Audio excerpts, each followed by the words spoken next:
Coach, I know you've had to talk about this a lot ad nauseum, to be specific, but the end of that game, we all know what happened, once we ran the last play. But leading up to that, did you anticipate, Michigan, like when you went out the first time, did you anticipate and kind of think like, okay, they're probably going to call a timeout here, going to take the Kodak, as we called it, take a picture of the formation, the personnel group, and then go and get in the exact same, because they're counting on you coming out in the same thing. Did you anticipate that, number one? And then number two, did you give them something on that first formation, that first personnel group, that you knew they were going to take that, and then give them something different? Because I can't remember exactly what the formation was before you guys took the timeout. Can you take us through that again, Coach, the thinking there, the strategy? Well, actually, I think I did kind of anticipate that they would call timeout. But the first time we went out,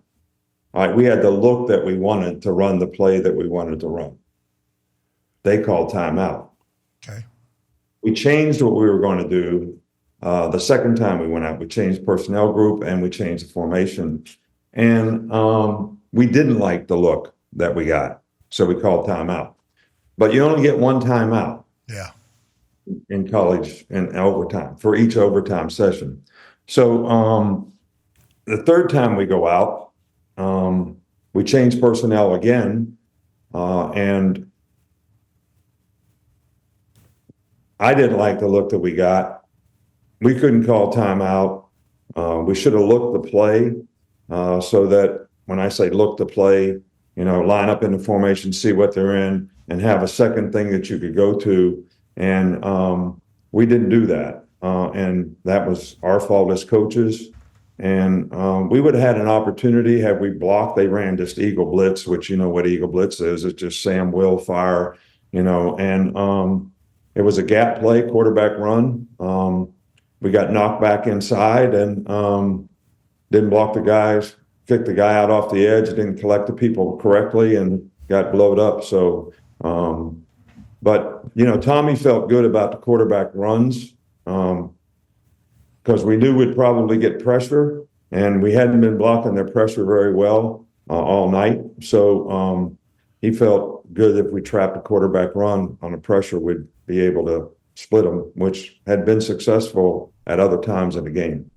Yeah, as we're watching it, we're like 11 yards away as we see it just get muddy. I mean, there was nowhere straight for Milroe to run, but a lot of people now, couch quarterbacks and things like that, they've gone slow-mo on a sky cam, and because guard pulled, Jalen Milroe, if he cuts to the left, now you see the side shot, that would have been an incredible cut. I mean, he would have had to have done it so fast, so quick, and ran a 4-1 potentially sideways right there to get around where the guard. Go ahead. And it wasn't a great snap. I mean, it was a low two-lace snap, which now you don't have your eyes up, so it makes it harder to make those kind of cuts. Hey, that was happening all game. I don't even know what was going through your mind. We were talking about it. Even on Jace's touchdown, that was a low snap that he had to pick it up. And obviously, Chase has been a great ball player for you guys. That's something we have a former NFL center that said it can become, you start overthinking it a little bit. Do you think that was taking place throughout it? And did you talk to him? How'd that convo go? That's something that's been a little bit of an issue for us all year long. Yeah. When you go on a clap, and you use that as a noise cadence. Every time somebody hits a pad on defense, they're not allowed to clap on defense, which is actually what happened in the Auburn game when we got behind the 8 ball before the 4th and 31 play when the ball got snapped and the quarterback wasn't ready for it and we had a huge loss. They actually did clap on defense. They weren't doing it intentionally. The safety was just trying to get the linebacker's attention. And it's a common thing, but it is a penalty. But Michigan was not clapping, but our center was thinking that somebody was making a noise that sounded like a clap, and he was snapping the ball early sometimes and when we weren't ready for it sometimes. So that's a huge issue for a quarterback.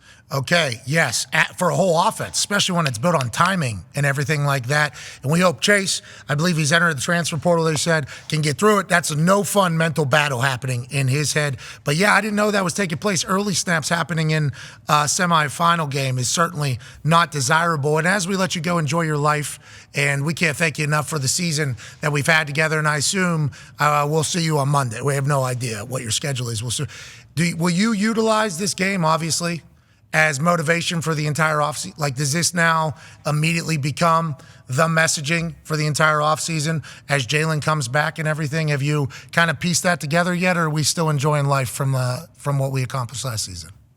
Well, we're not enjoying life after getting beat, I can tell you that. But, I think it's always a motivation for you when the season doesn't end like you want it to.